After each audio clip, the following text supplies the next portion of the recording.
Alrighty, here we go. Applied Research, School of Transportation. The School of Transportation delivers education in all modes of transportation: air, sea, and land. In the air, we have airport operations, we have aircraft maintenance engineer. In the sea, we have marine engineering. And of course, in the land-based, we have all sorts of automotive programs, auto collision, heavy duty. So we do have a lot of different things that we do. We also go into the Bachelor of Technology program. We have a trades access program. And we assist learners from the very beginning through to the degree completion. The School of Transportation is relatively new to applied research. Our past research includes biodiesel fuel validation, hydrogen-powered auxiliary power units for aviation. Our goals is to build internal capacity. And what do I mean by internal capacity? I mean our physical resources. What do we have? We have everything from caterpillars to airplanes to cars to clean energy vehicles. Just about everything you can think of on the land that runs along the dirt, as Steve would say. That's what we have. Our human capacities we'd also like to build in terms of degrees and the different experiences all our instructors have. What we really want to do here is let the Institute know who we are and what we do. And this is why we decided to come here today to share that with you. And the biggest thing is a lot of people don't know that we're involved in all these different areas. And maybe there's research projects going on where we could assist you or you could assist us. So it would be great to get tours into the automotive facility to see everything that we're doing. All right. Although in their early stages, we do have two active projects that we'd like to discuss. One is the hydrogen fuel cell testing and their impact on diesel engines. And the second project is called a Clean Energy Vehicle Sustainability Analysis. Wow, that was a lot to say there. All right, our first featured project is Empire Hydrogen. Is our hydrogen project along with Empire Hydrogen. A hydrogen generator fuel cell was supplied to us by Empire Hydrogen. A 6-cylinder diesel engine has been placed onto our dynamometer and plumbed to the hydrogen unit. Indirect injection of hydrogen will flow into the intake generator, into the intake chamber of the diesel engine.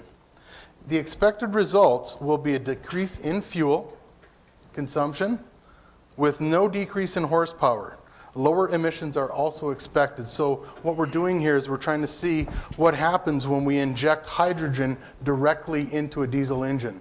And we'll take a look at and see what happens there. And like I said, we're hoping to see a decrease in fuel consumption with absolutely no decrease in horsepower. All right, and of course lower emissions for a cleaner environment. Our second project, I brought along with me our specialist when it comes to clean energy or electric vehicles. And his name is Mubashir Faruqi, and he'll be speaking about this right now. You're up. Thank you, Mark. You're welcome. Thanks, everyone. My name is Mubashir Faruqi. I'm Chief Instructor of the Automotive Programs. Yeah, I forgot to do that, didn't I? Sorry, my name again is Mubashir Faruqi. I'm Chief Instructor of the Automotive Programs and Power Sport. And as Mark alluded to, we're good friends. Yeah, as Mark alluded to, that we have been dabbling. We're new to the game of applied research, and one of the projects I'm going to sort of outline for you here that we've been dabbling in is not an applied research project, but we're hoping that down the road it's going to lead into something bigger and better as we progress and get more involved with these type of activities. As Mark also alluded to, the Clean Energy Vehicle Sustainability Analysis is. It's a project that we're involved with the ministry. So it's a ministry-funded project, and it's going to allow us to determine the financial and environmental benefits of plug-in electric vehicles into the BCIT fleet. And I'll elaborate on that a little bit as we go along. The other objective of this project is to educate our students on the tools and analysis required for successful PVE deployment, plug-in electric vehicle deployment. Oops, sorry. One of the things we're also wanting to sort of get out of this project is to reduce BCIT's fleet operating expenditures, reduce the environmental impact that BCIT's vehicles, the current vehicles that we're using, are emitting right now. And we want to educate our students on advanced vehicle technologies. Now, keep in mind, electric vehicles and plug-in hybrid vehicles in general, are all new technologies into the automotive sector. So our students, as our curriculum is designed right now, is not laid out to teach these technologies. So again, this is a nice segue and an introduction for our students and faculty to get involved in. So thankfully, the ministry's come to the table and give us some funding for that, and we're hoping sort of to expand on that as we move along. What we've also done is we've partnered up with a company called Fleet Karma. Now, Fleet Karma is a company that's producing data loggers, and the data loggers are now a very small unit, and unfortunately I didn't bring a little picture of them for you, but a small unit that plugs into the vehicles, anything that's above 1998 and above or newer. And this little cartridge plugs into the OBD2 port on a vehicle, and what it allows it to do is do an analysis of vehicles, how much emission a vehicle is producing or emitting out into the atmosphere over any given time period. You can choose 1 week, 2 weeks, a day, whatever you want. And it also compares how much fuel consumption you're going through, and as I mentioned, also how much emissions you emit. Now, with these data loggers, what we're proposing to do is we're going to plug them onto approximately 20 vehicles that BCIT is using right now for our fleet. And with the time frame we've chosen is about 3 to 4 weeks. And we're hoping in the 3 to 4 weeks we'll be able to compile enough data to tell us how much pollutants these vehicles are emitting to the atmosphere, how much fuel consumption we're going through, how much maintenance those vehicles require in that time period.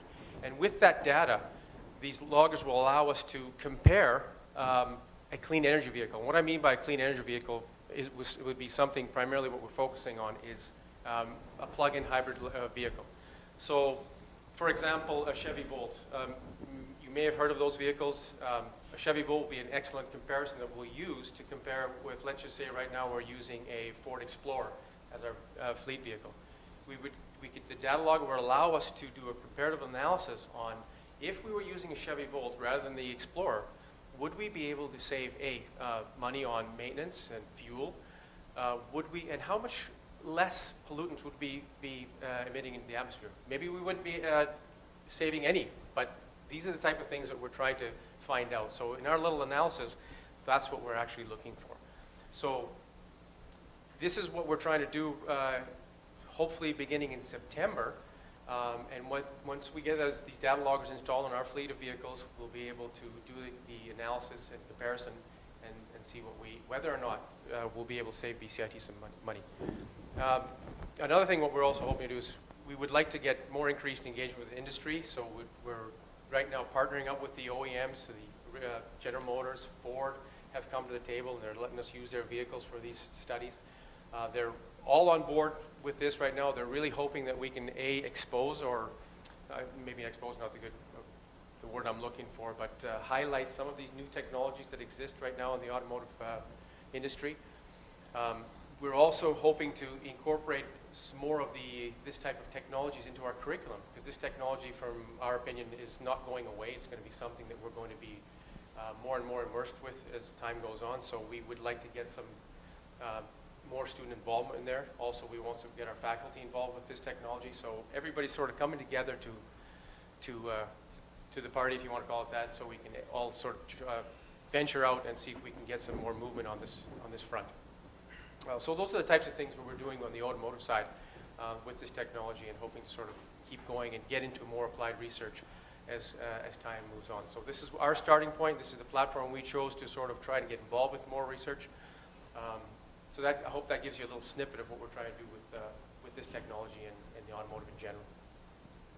Thank you. Does anybody have any questions? I'd be happy to see if I can answer some. Yes.